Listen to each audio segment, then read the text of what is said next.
I think I'm officially a New Englander. It's like 20 fucking degrees outside and I got an iced coffee. Hi BookTube, I'm Rebecca without my Sarah or chair. I thought I'd try standing today to see how it feels. It feels like I'm standing. I like this view a bit because you can see more of my actually read shelves. The bottom shelves are the ones that I haven't read yet. It's substantially larger. But this way you get more of books that I can actually talk about. We'll see. I feel very like, you want to move around? Like, how do people do this while standing? I can't. I just want to like, it's just too much freedom. I can't. So today I'm talking about some of my favorite books of 2018. I have 8 of them. Well, I have a lot more than 8, but I was taking some off my shelves and I stopped and I was like, how many do I have? 8? That's adorable. I'll stop there. 2018 was a great reading year. Goodreads told me my average rating was 4.6. Part of that is that I'm very generous with ratings, like with 4 and 5 stars. If I liked it, I'm like, yeah! Another part of it is that I just didn't rate some books that I read for whatever reason. For me, a 3-star read is like, 3 stars is low for me. Like, that's a low rating. I know a lot of people are like, 3 stars, yeah, I liked it. But 3 stars for me is like, I finished it. Kinda. I don't know why. 3 just feels super, super low to me. So if I even liked a book more than slightly average, it gets more than 3 stars. However, here's 8 of them. I'm not going to talk about them in any particular order. Except the first one I'm not going to talk about very much because it's been talked about so much already. It's Station 11 by Emily St. John Mandel. I feel like this is very well loved, or people really hate it. That too. It's a bit polarizing. I haven't seen a lot of people who are on the fence about it. But I loved it. It caught me with what a lot of people know about it and what gets talked about is that it's post-apocalypse. A lot of people have died from a flu. And there's like this theater troupe that's, you know, going to villages and performing plays. And that's true, that is in this book, but it's not like the main focus. I would say, like, when I really thought about it and, you know, after I read it, it's kind of about these objects and you're seeing them get kind of passed around and eventually learning how they came to be in the possession of, you know, the people who ended up having them years in the future when there's very few humans left. And I like stories like that. I'm gonna ask for weirdly specific recommendations for books that have this like, this kind of storyline. I know that's very strange.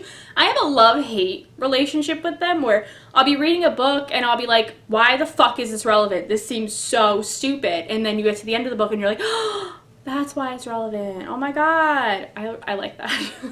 And Station 11 really had that. It's very slow. It's, you know, it's more about these people and you're following people who you know die, you know, like, and you're following their past and how they got to be where they were. And I think it's important to know that going in. And that's not something that's talked about as much. It's always pitched as like post-apocalypse, theater troupe going to villages.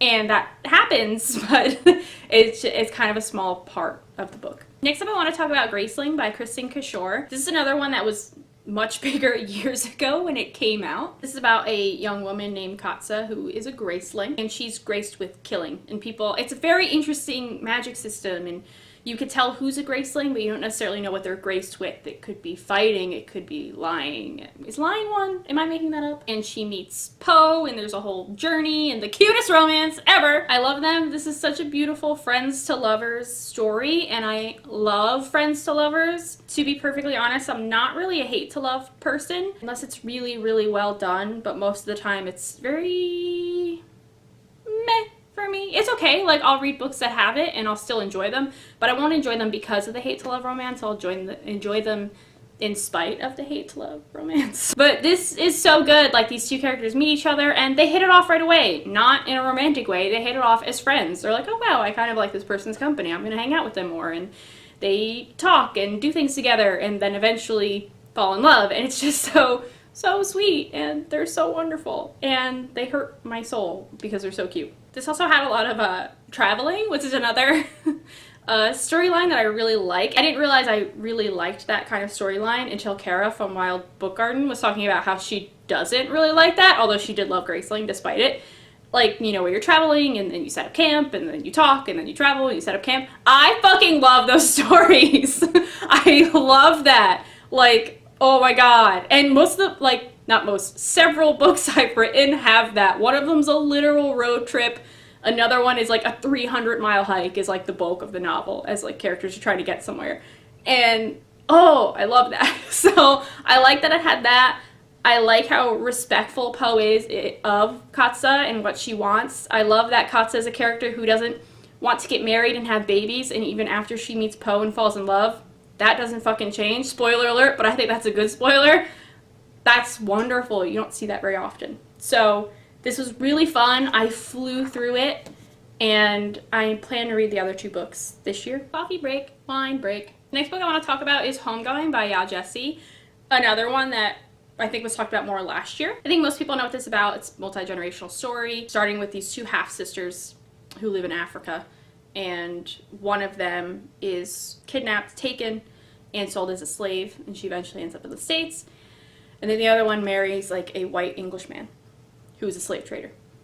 And you see there, every chapter is a different generation, switching between each family and following hundreds of years. There's a reason so many people are talking about this. There's, like, it's just so good. I had heard people talking about how they didn't expect to get so attached to each new character because you just have one chapter with them, and I felt the exact same way. I normally don't like books with that many points of view at all. Even like 2, I'm like, okay, fine. Like when we start getting into a lot of points of view, I don't love it. I don't know why I prefer to stick with 1, maybe 2 people. So I was surprised that like every time we got a new person, I was like, oh, I love you. Oh my god, hi, I hope you're okay. I definitely recommend it. I think it should be required reading in schools, particularly American schools, just because of the way slavery is taught here as being something that was so long ago, and oh, we're so past it. Like, yeah, okay. There are a lot of books I think that highlight how we're not past it, and there's going to be another one in this pile that I'm talking about. But this in particular, like, shows you that it wasn't that long ago. Like, it really wasn't that long ago, and how families, how they're still affected, and why, and it's just very good. Next I'm going to be talking about a trilogy, which I guess is kind of cheating, but they were all novellas, so it's the Binti series by Nnedi Okorafor. So I read Binti, I liked it, and I'll talk about Binti just a little bit, because I don't want to talk about the series as a whole, necessarily. Binti is about a woman leaving home for the first time. She comes from people who don't really leave, and she leaves home to go to school, because she was accepted into this amazing, wonderful school. And something happens on her way there.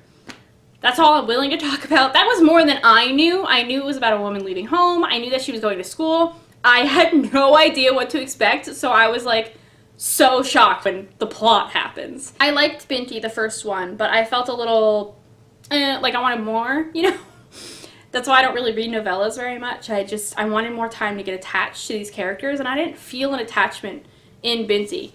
Then I read the other 2, and fuck, I would die for them. Like, these 3 characters in particular, like the 3, like, kind of main characters, Binti, and then 2 people who end up being really close beside her, I would die for them. I love them so much, and this was such an amazing world. She managed to do so much in such a short, like, series, just in so little space. It's the type of sci-fi that I do enjoy. I feel like it doesn't hang up on specific scientific things that bore me. The next book I want to talk about is Certain Dark Things by Silvia Moreno-Garcia.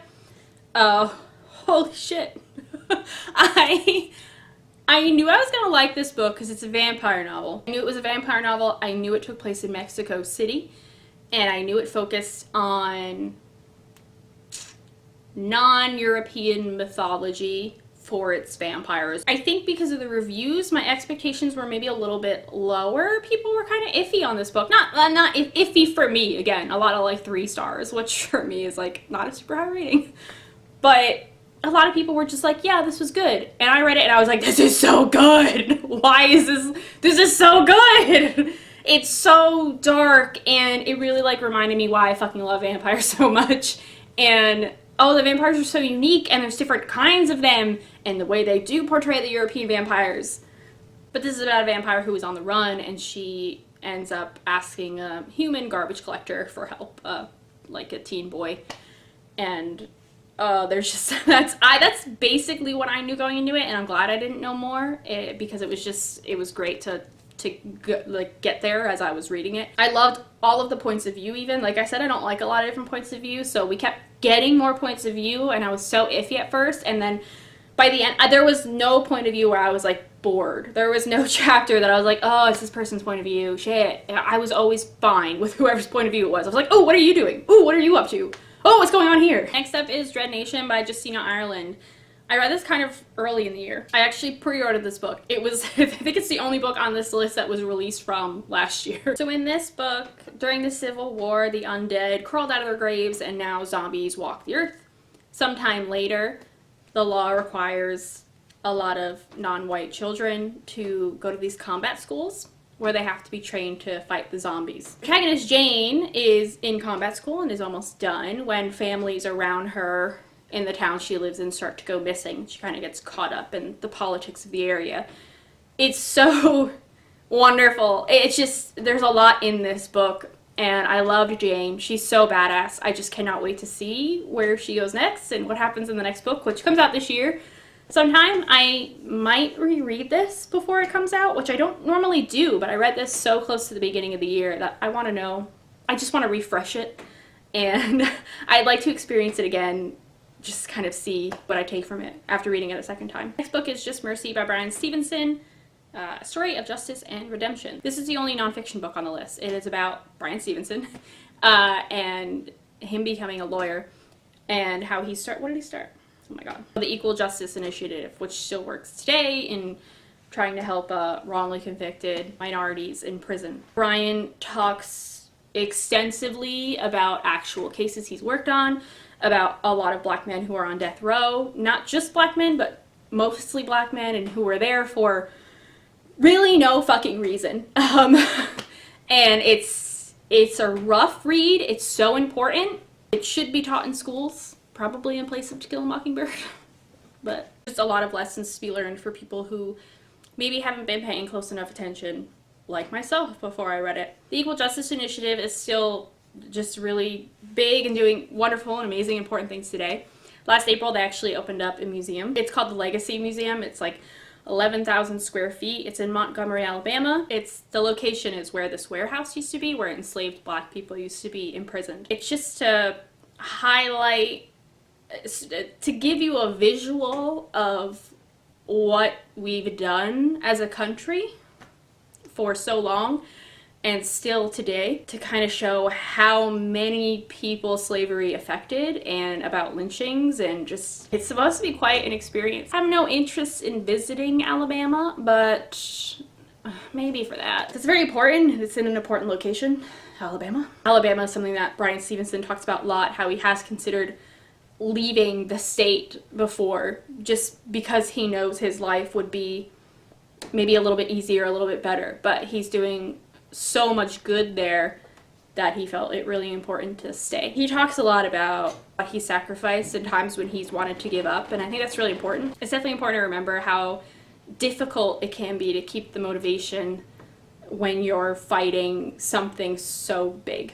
This was like a life-changing novel. I recommend it to literally everyone. On a bit of a lighter note, the last book I want to talk about is The Epic Crush of Genie Lo by FCE. You may have seen FCE's name around recently. I'm pretty sure he announced last year that he's writing like an Avatar novel or series or comic. I don't remember. Oh my god. I should look that up. This is about Genie Lo, who's just an average student, and then her town is attacked by like demon hellspawn. And then Wukong the Monkey King asks for her help in dealing with them, kind of, in like a really short way. That's kind of what it's about. My friend Deb recommended this to me when I was complaining that there aren't enough short male love interests, and this has one, and I love it so much. I picked this book as one of my favorites because it was just my sense of humor. I love comedy. I tend to write comedically, and I don't know if you've ever read or watched something that you're just like, oh, this is it. This is my sense of humor. This is like what it was. It's very funny, and I laughed a lot, and it was so fun. It was such a blast to read, and I loved Genie Lo so much. She's just a really fun protagonist. I'm always a little reluctant when a male author writes from the point of view of a female character, especially a teenager, not even especially a teenager, just any female character. He did so well, and oh, I love her. Next one's coming out this year, and I'm so fucking excited. Like, I could scream. I didn't have room for that one, so it's just behind my head now. So that's it. Those were 8 of my favorite reads in 2018. Let me know if you read any of these, or if you want to now that I gave you terrible summaries and reviews of them. Join me next time when hopefully I'm with Sarah soon. We wanted to get together before, but then snow and ice happened, and fuck you.